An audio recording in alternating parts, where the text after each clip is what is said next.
What's going on? Alex here at Movements for Life. More swing it up. So we have been in a superset phase, and this is going to be workout 9B. Still supersets, and it's also body weight. So very, very versatile. Pack it up, take it with you anywhere you go. All right, let's get right into it. Warming up.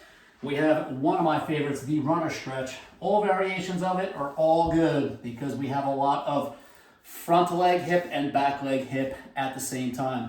The reach with this particular one is going to be a frontal plane overhead.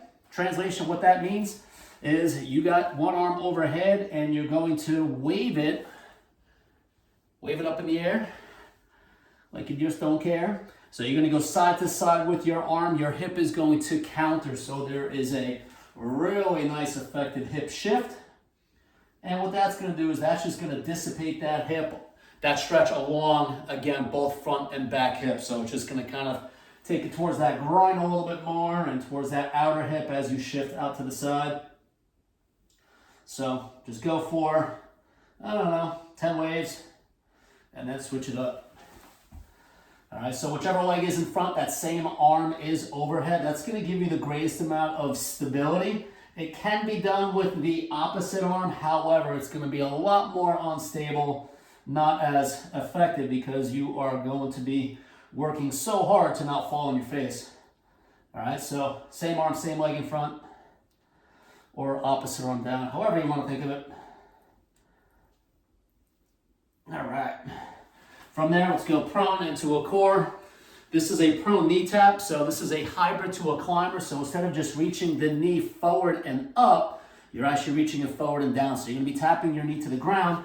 It is a sagittal plane target, meaning you're just gonna try to reach in between both hands. So what happens here is as my knee is reaching to the ground, my hip is following. So that's going to create some nice load or stretching into the abdominal wall. And it's also gonna get into that hip flexor of the stance leg. So right here, my right anterior hip is holding on for dear life as I am gently tapping my knee to the ground. Aim to get 10 on each side.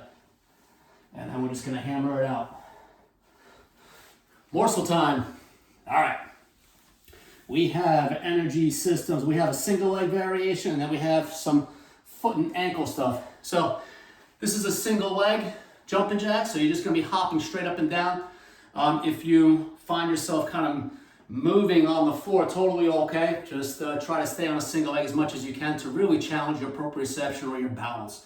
All right, with your arms, it's going to be a transverse plane arm reach. So arms are going to be moving in front to behind. As the arms come back, you can rotate the palm up, getting into external rotation, giving you a nice stretch, right? So let's make it look something like this.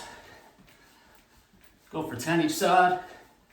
As soon as you get 10, switch it up. Just like your arms, as you start doing more and more single leg, you will notice one leg is better than the other. So we do have a dominant leg as well. For some people, it's in sync with their same side hand. So if you're right-handed, right foot, for many, it's going to be their opposite. It's that contralateral relationship. All right, a quick little sidebar for you. All right, second energy system. This is 1B. These are called ankle flips. So this is very foot, ankle, and calf based. So what you want to do is you're just hopping up on the balls of the feet and you're trying to spring as quickly as you can. Toes come up to the shin. So it's a very rapid, quick loading. Okay, very, very lower leg based. Any runners, walkers, great one here, but that really is going to load up the calf, the foot, obviously the Achilles in between. All right, nice two quick energy system, very lower leg based. All right, we have 2A, lower body, single leg squat, doing an opposite arm reach down. So I do like to perch up into what I call a flamingo, and what my left leg does here is it helps me extend my right hip, especially if I'm pushing into the ground, locking out that knee, make a fist with that butt cheek. From there, I'm reaching down with my opposite arm, so contralateral arm, and then I'm coming right back into that starting position. All right, so what this reach down will do is it's going to get a little bit more hippie than knee. So you're going to get a little bit more, or quite a bit more, hip activity, specifically into the glute. All right, you do want to manage single leg, what's going on at the foot and knee. So I like to really spread the toesies apart as opposed to trying to grip them. So the wider the foot, the better in the toes, so that you have a nice wide base of support. And then from there, I'm pushing my big toe into the ground. Another cue I like to use is imagine you're trying to squish a bug underneath the arch of your foot, because if my knee starts coming out, I know that my body weight is shifting to the outside of the foot. So if I can squish that bug underneath the arch, it'll help keep the knee in by way of the foot, because the foot tells the knee what to do, and so does the hip. The knee is an idiot. Can't really do anything on its own and function. All right, left side. Woo. Opposite arm reach down, stand up super tall. Lock out that knee, nice glute squeeze.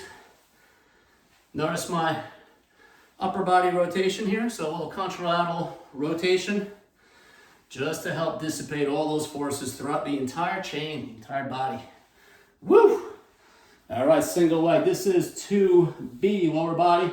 So we have a forward walking lunge. It's a little bit more dynamic for what I was just doing. So make the same type of reach. It's a forward lunge, opposite arm reach. Let's go in front a little bit more. You can exaggerate that. A little bit of a pause in between that stance. I know I'm out of the frame, but use your space what you have. Try to get 10 reps, turn around and come on back. So what I'm really looking for here is more body weight to my forward leg, reaching down here so I'm getting a lot of glute, hamstring activity, and then come on up and go right into your next step. All right, upper body, this is 3A. We have a loaded beast to a push-up. It's a challenging push-up variation. It's a nice meatball here. So from this high plank or push-up position, I'm gonna go into that loaded beast. So the loaded beast requires me to push my hands through the ground, through the floor, to sit onto my calves. As I come out of it, I'm back into this high plank, and I'm gonna drop down into a push-up. So loaded beast to push-up. Gotta be really mindful of scaps, gotta be really mindful of your abdominal wall, what's going on at your lower back. So that nice little hip tuck right here, so you're not all bailed out and arched through your lower back. So nice little hip tuck, so that I can keep that low back in a happy place as I am push-upping. 12 to 20. Crank it out. I believe there's a double push on this one. So 3B is a push-up to a climber. 2 variations here. Remember, any of my push-uppers, depending on what you're capable of doing, changing the incline is going to be really helpful. Staircase, for example. I absolutely love stairs because you could use from step 1 all the way up to step 4, depending on how much assistance you need. The higher you go up the staircase, the easier it's going to be. Obviously going down to the floor, let's call that a default push-up, or you can start reverse pitching things where you can use a staircase again and start putting your feet up on them so you can start having your head or your upper body be lower than your feet. That changes things in a not so happy way, but I digress. All right, so back to your push-up. This is a push-up to a climber. So same setup, I'm gonna push up down, do a climber on the right side, out wide, push up down again, and do a climber on the left side. For added enjoyment, you could do the climber at the same time as you're going down to a push-up. It's actually nicknamed a Spider-Man push-up. So it looks something like that, and it gets significantly harder, much more rewarding. You'll feel a lot more love on that variation. Again, don't just try something because it's harder. If you could do it, great, but chase success for you. All right, here we go, last core. This is 4A. This is a prone kick through, transverse plane. So you're gonna start in this beast position. So in the beast position, great way to start is knees right under the hips, shoulders right over the wrist. So now from here, just so I don't kick the wall, I'm going opposite arm, opposite leg. So I'm kicking my bottom leg through. My top arm, really important. I'm going to pull this elbow back. Now, the more important arm is this one here. I want to make sure I'm not in this squishy shoulder posture. So I'm pushing this down as I go through this motion. And that's gonna really make sure, one, the shoulder's happy. Two, it's gonna really put some nice stretch on the pec. Otherwise, if I'm here with this shoulder coming forward, bad things will happen. All right, so here's your prone kick through. It's very dynamic. It's not an isolated core exercise. This is all about connecting your upper body to your lower body. So core is active from a stability standpoint. All right, prone kick through from that beast position. And then last but not least, gonna be in a low plank position. So on the forearms, this could also be done on the hands. From here, this is a prone heel reach. It's transverse plank, so I'm reaching up and over.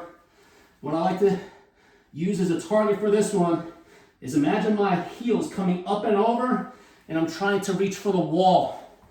From there, my hip is going to follow, and notice how as my hip turns, think about my belly button, which way the belly button should point. So right now, my belly button should point to the right, and then it should point to the left.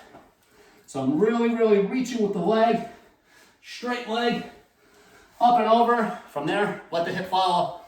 Have fun, don't let go of the ground. Enjoy, those are doozies, all right? So have fun with those. We'll see you next week for 10th workout. All right, later.